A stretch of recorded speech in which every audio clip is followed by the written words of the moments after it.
Hello दोस्तों, स्वागत है आप सभी का आपके अपने चैनल सब जॉब पर। आज का जो हमारा वीडियो होने वाला है वो राजस्थान का अफवाह तंत्र के बारे में होने वाला है। आज से हम एक छोटी सी सीरीज़ बनाएंगे, उसके अंदर छोटे छोटे टुकड़ों के अंदर पढ़ेंगे कि राजस्थान का जो अफवाह तंत्र है, राजस्थान की जो नदियाँ हैं वो कहाँ से कहाँ तक बहती है, कितने भागों में डिवाइड की गई हैं, ये सब चीज़ें आज हम पढ़ने वाले हैं। तो चलिए स्टार्ट करते हैं आज का वीडियो।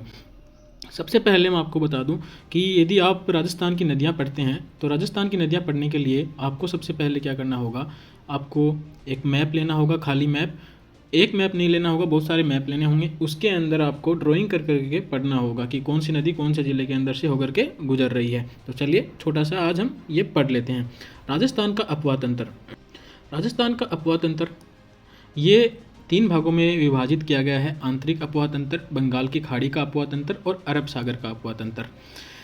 ये अपन ने मैप लिया एक, ये तो एक भरा हुआ मैप है, मतलब एक खाली मैप भी लेते हैं उसके अंदर भी हो जाता है। अब ये जो रेखा है, ये रेखा क्या कर रही है, ये जल विभाजक रेखा है। जल विभाजक देखिए यहाँ से, ये जो अरावली पर्वतमाला है, इसको ही क्या कहते हैं, जल विभाजक रेखा कहते हैं। ठीक है, ये दो जल विभाजक रेखा क्या करती है, कुछ नदियां हैं वो क्या है, अरब सागर की ओर जाकर के गिरती हैं और कुछ नदियां क्या है, बंगाल की खाड़ी की ओर जाकर के गिरती हैं।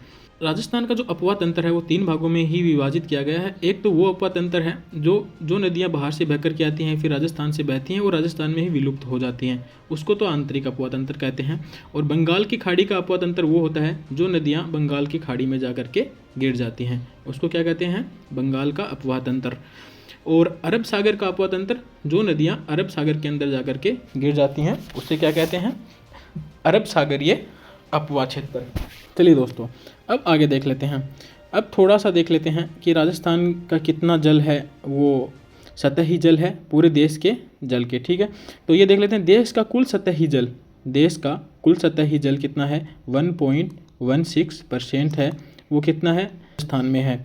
अगला देख लेते हैं, देश में कुल भूमिगत जो जल है राजस्थान में है, वो कितना है, 1.69%।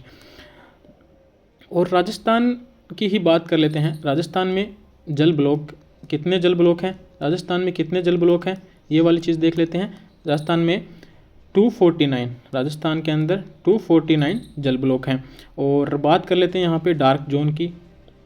डार्क जोन कितने हैं राजस्थान में, 198 कितने हैं, 198 डार्क जोन है। क्रिटिकल डार्क जोन, क्रिटिकल यानी कि बहुत ज़्यादा डार्क जोन, वो कितने हैं, वो हैं यहाँ पे 140। और यदि बात कर लेते हैं हम सुरक्षित जोन की, सुरक्षित जोन कितने हैं राजस्थान में, सुरक्षित जोन है राजस्थान में 25। ठीक है दोस्तों, अब हम बात कर लेते हैं राजस्थान की नदियों का जो अपवाह तंत्र मैंने बताया था कि बंगाल की खाड़ी की ओर गिरने वाली नदियाँ और अरब सागर में गिरने वाली नदियाँ और आंतरिक प्रवाह वाली नदियाँ। आंतरिक प्रवाह वाली नदी के बारे में बात कर लेते हैं। आंतरिक प्रवाह वाली नदी कौन सी है, आंतरिक प्रवाह वाली नदी जो नदियाँ राजस्थान से बहती हैं, राजस्थान से कहीं से आती हैं और राजस्थान के अंदर विलुप्त हो जाती हैं, उनको क्या कहते हैं, आंतरिक प्रवाह वाली नदियाँ। अरब सागर की ओर गिरने वाली नदियाँ, यानी जो नदियाँ अरब सागर के अंदर गिर जाती हैं, उनको अरब सागर में गिरने वाली नदियाँ बोलते हैं। और बंगाल की खाड़ी में गिरने वाली नदियाँ, जो नदियाँ बंगाल की खाड़ी के अंदर जाकर के गिर जाती हैं, उनको बंगाल की खाड़ी में गिरने वाली नदियाँ कहते हैं। ठीक है, ये तीन भागों में इसको क्या किया गया है, डिवाइड किया गया है। अब आंतरिक प्रवाह वाली नदियाँ हैं वो कितना भाग कवर करती हैं, आंतरिक प्रवाह वाली नदियां हैं वो राजस्थान में 60% भाग है वो कवर करती हैं। और बंगाल की खाड़ी में और अरब सागर में गिरने वाली नदियां कितना करती हैं, 17%। और बात कर लेते हैं बंगाल की खाड़ी की, तो बंगाल की खाड़ी में गिरने वाली नदियां हैं 23%। चलिए इतना हो गया। अब हम आंतरिक प्रवाह, सबसे पहले हम क्या पढ़ेंगे, सबसे पहले हम दोस्तों पढ़ेंगे आंतरिक प्रवाह वाली नदियाँ। क्या पढ़ेंगे दोस्तों, सबसे पहले हम क्या पढ़ेंगे दोस्तों, आंतरिक या फिर अंतः प्रवाही वाली नदियाँ। अंतः प्रवाही नदियाँ यानी कि जो नदियाँ राजस्थान में बहती हैं या फिर कहीं से भी आती हैं और राजस्थान के अंदर क्या हो जाती हैं, विलुप्त हो जाती हैं, उनके लिए पढ़ेंगे। इनकी एक अच्छी सी ट्रिक है, इनको याद रखने की एक बहुत अच्छी सी ट्रिक है। क्या वो ट्रिक है, आज उसके बारे में पढ़ लेते हैं। ट्रिक है काका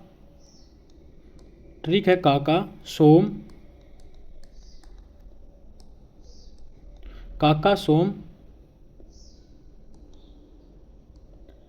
रूपनगढ़ गढ़ के मेले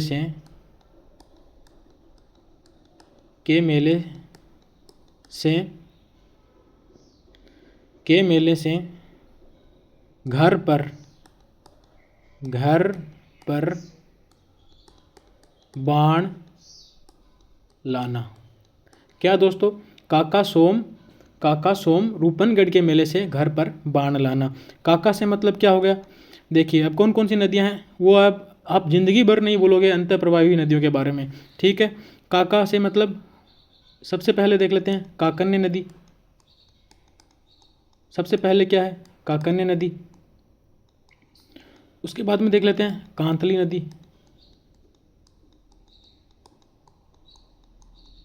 नदी। उसके बाद में से साबी नदी। मैं से मेंथा नदी।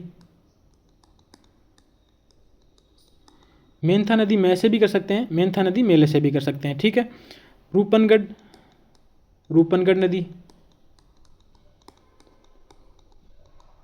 नदी, ठीक है। घर से घग्गर नदी।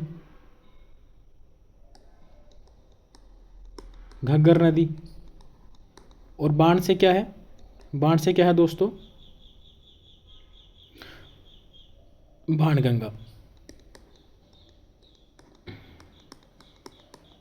बाणगंगा नदी, ठीक है दोस्तों। रूपनगढ़ नदी भी बोलेंगे और रूपनगढ़ से रूपा रेल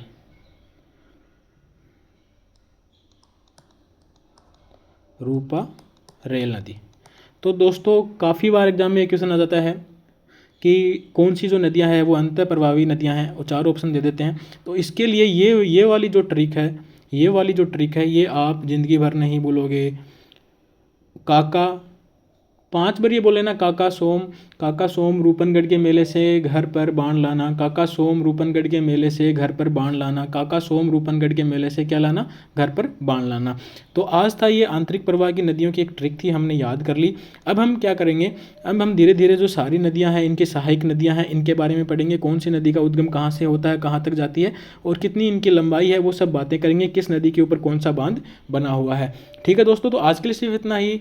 धन्यवाद। जय हिंद, जय भारत।